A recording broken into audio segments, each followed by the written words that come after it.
Salut, j'espère que tu vas bien. Bienvenue sur la deuxième partie de mon voyage en Corse. Si tu n'as pas vu la première, je t'invite à aller la voir.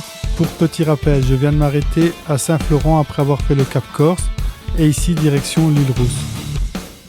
Allez, let's go! Donc ici, j'ai fait une visite rapide de l'île Rousse car il y avait quand même énormément de gens. Mais j'ai appris qu'il y avait une sirène qui vivait sur l'île Rousse.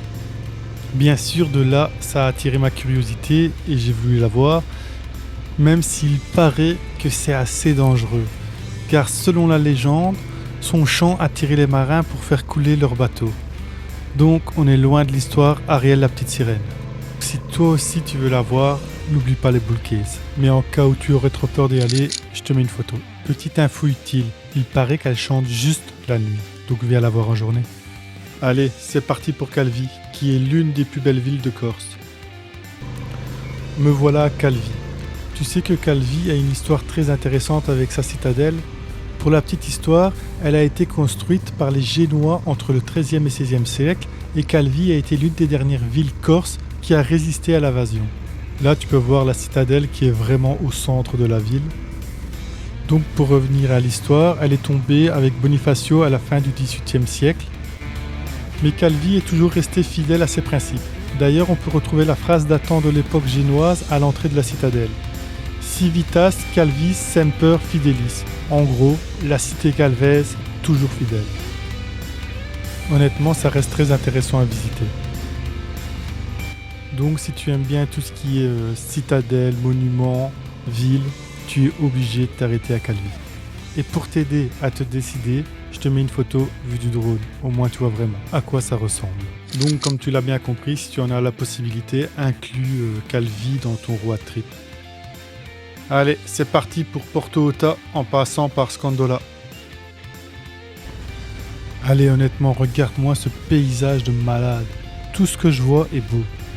Je ne regrette vraiment pas d'être venu. Même si je t'avoue qu'au début j'avais une certaine appréhension, car j'entendais toujours les rumeurs sur les Corses. Et en vérité, c'est vraiment tout l'inverse. Bien sûr, il ne faut pas les chauffer, parce qu'ils ont quand même un caractère, mais toutes les personnes que j'ai rencontrées étaient vraiment des magnifiques personnes, qui aiment leur île et qui sont vraiment attachées à leurs valeurs. Comme eux me disaient, pour faire simple, tu viens sur l'île, tu respectes et tu n'auras jamais de soucis. J'ai aussi rencontré des personnes qui parcouraient la Corse à vélo. Tu t'imagines des routes comme ça à vélo, je peux te dire que ça monte vraiment. Donc l'endurance qu'il faut avoir, enfin, moi là j'étais pas prêt pour faire ça à vélo. Et aussi les personnes qui font à pied, parce qu'en Corse il y a la fameuse GR20. Et crois-moi que ça doit pas être facile. Je pense que ça doit vraiment demander une grosse préparation. D'ailleurs, si tu veux, dis-moi comment toi tu as parcouru la Corse et dis-moi quels souvenirs tu en as gardé. Les changements de décor entre terre et mer restent vraiment impressionnants. Par moments, je me posais la question si c'était pas mieux de parcourir l'île soit à vélo, soit à pied, car je démarrais que j'avais déjà envie de m'arrêter pour refaire des photos et profiter de tous ces paysages. Mais bon, je pense que si j'avais fait ça, je serais encore coincé au Cap Corse. Je t'avoue, après tout ce que j'ai vu, la Corse est devenue ma destination préférée. Elle réunit vraiment tout ce que j'aime.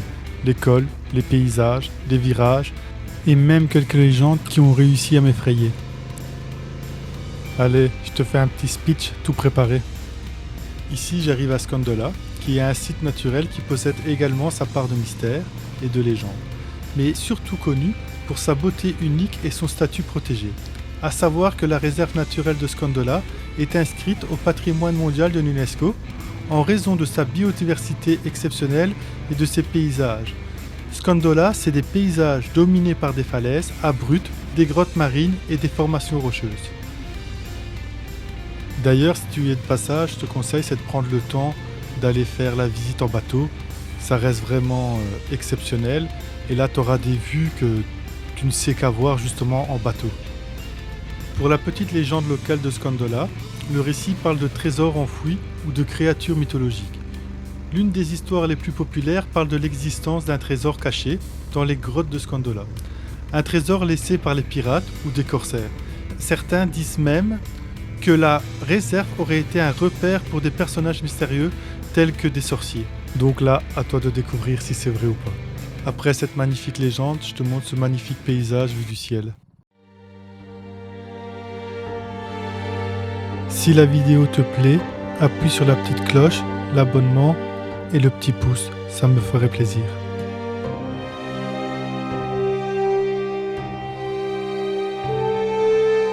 Comme ça, on se croirait un petit peu dans les décors de Jurassic Park.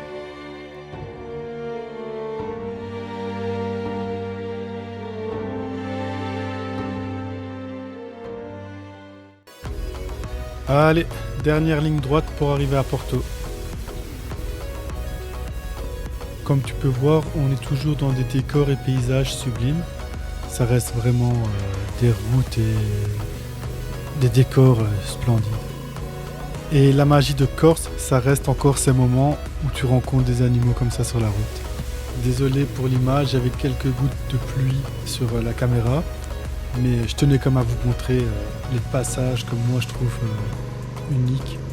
Car oui, ça peut paraître banal, mais moi voir ces animaux en liberté, les croiser comme ça à tout moment dans la nature, je trouvais ça magique. Je te laisse deviner ce que j'ai mangé au soir. Non, j'avoue, ça passait pas dans ma valise. Ici, je suis sur la portion de route entre Scandola et Porto.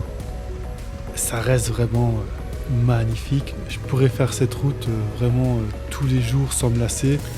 Je la trouverai toujours aussi belle. Allez, me voilà arrivé à destination. Donc ici, je suis à Porto, à Ota. Ici, vous pouvez voir, c'est la tour génoise, que l'on peut visiter d'ailleurs. Je vais résider pendant une semaine ici dans le camping Sole Vista. Niveau camping, j'ai rien à dire, hein, tout s'est bien passé. Les gérants sont bien, enfin la gérante c'est une femme. Vous voyez, je vous mets l'adresse. Pour moi, ça restait vraiment nickel, le camping est beau et propre. Ils vendent des pizzas qui sont vraiment très bonnes. Et petite supérette juste au pied du camping, avec un magnifique cadre comme tu peux voir. Petite précision, la piscine n'est pas chauffée, donc courage aux petits frileux. Mais vous avez une vue imprenable sur la tour génoise de Porto. Vous pouvez vous y rendre à pied, c'est pas si loin, je pense qu'il faut 10 minutes de marche. Après avoir posé mes valises, il fait encore bon, et je ne peux pas résister à aller voir ce fameux cœur des calanques de Piana. Ici, je suis sur la route qui relie Porto à Piana. Cette route est juste sublime. Ici, tu as un restaurant sur la droite. Je n'ai pas su y aller, mais le cadre est juste sublime. Tu as une vue sur les calanques, mais que tu n'as nulle part ailleurs. La route de Piana est une route très très touristique. Tu vas croiser des cars, des mobil-homes, et souvent quand il y a les cars, ils bloquent la route d'un côté pour faire une alternance. Donc l'idéal c'est de la faire avant 10h ou de la faire à peu près après 17h. Moi je t'avoue j'ai eu cette chance, car le camping est à 10 minutes de là. Ici je vais essayer de te faire rêver, même si c'est pas gagné. Écoute bien, et mets-toi dans le contexte, tu es sur ta moto. Imagine-toi 2 secondes sur cette route sinueuse, donc en bord de falaise, les montagnes avec cette belle couleur, et cette odeur de romarin, le thym, le maquis et la mer qui s'étend sur des kilomètres. Je peux te dire qu'à ce moment, tu es vraiment content d'être là. Dis-moi si j'ai réussi à te faire rêver. Après, si tu veux vraiment le vivre toi, n'oublie pas d'inclure Piana dans ton road trip. Ça serait vraiment dommage de rater cette magnifique route. Je n'ai pas besoin d'en dire plus, les images parlent d'elles-mêmes. Pour ma part, plusieurs arrêts photos s'imposaient. C'était tellement beau que à un moment je me suis même garé et je l'ai fait en marchant, tellement je trouvais ça beau. Donc si toi tu ne fais juste qu'un passage sur cette route, ici regarde bien à droite, en gros tu as le cœur des calanques de Piana et c'est vraiment symbolique à Piana. De ce sens, on a tendance à le rater. De l'autre côté, quand tu reviens en sens inverse, tu ne le rates pas. Mais là, quand on monte, on a tendance à pas le voir et ça serait dommage vraiment de rater cette partie. Je te montre quand même comment ça donne en sens inverse. Moi, je préfère la faire dans ce sens. Je trouve que c'est encore plus impressionnant. Et on arrive mieux à distinguer le cœur. Et comme pour toute la Corse, il y a aussi une légende sur cette partie. Je vais te raconter une des légendes. Et quoi de mieux de voir ça vu du ciel? Petit effet vieille légende retrouvée. L'une des légendes raconte qu'un jeune homme et une jeune femme profondément amoureux appartenaient à des villages ennemis. Leur amour était interdit par leur famille, mais ils se retrouvaient en secret dans les montagnes. Un jour, le diable, curieux de leur histoire et toujours à la recherche d'âmes à corrompre, leur propose un pacte. Il leur offrirait un amour éternel sans jamais être séparés, mais en échange, ils devaient vendre leurs âmes. Les jeunes amoureux, aveuglés par leur passion et leur désir d'être ensemble pour l'éternité, acceptèrent sans hésiter. Mais ils réalisaient bien assez vite que cet amour éternel était une malédiction. Ils ne vieillissaient pas, mais leur corps devenait de plus en plus froid, et leur âme se fanait. Ils se retrouvaient dans un amour sans fin, mais qui les dévorait peu à peu, les rendant malheureux et piégés dans cette existence immobile et sans fin. Leur espoir se transformait en désespoir, ils comprirent trop tard qu'une éternité sans fin n'était pas un cadeau mais une malédiction qui avait volé leur humanité. Désespérés, ils décidèrent de fuir et de se cacher dans les montagnes de Piana, espérant échapper au diable.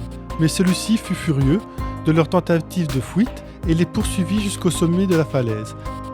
Là, accablés par leur douleur et n'ayant plus de solution, les amoureux se jetèrent ensemble dans le vide, préférant la mort plutôt que cette vie éternelle de souffrance. Cependant, au moment où ils tombèrent, un miracle se produit. La montagne semble se fendre sous l'impact de leur chute. Le rocher se brisa pour se transformer en une formation en forme de cœur. Ce fut la naissance du cœur de Piana. D'où cette forme, comme si c'était deux humains qui se tenaient avec un cœur au milieu. Bien sûr, il existe encore plein d'autres légendes sur la façon dont le cœur a été créé. Mais je trouvais celle-ci assez chouette. Dis-moi ce que toi t'en penses. Et voilà, on arrive à la fin de cette deuxième partie. Dis-moi ce que tu penses de cette merveilleuse île. Si tu as aimé cette vidéo, n'oublie pas le petit pouce bleu. Si tu aimes mon contenu, je t'invite à t'abonner. Et si tu as une question, n'hésite pas, je te répondrai. Et on se donne rendez-vous à l'épisode 3. Bye!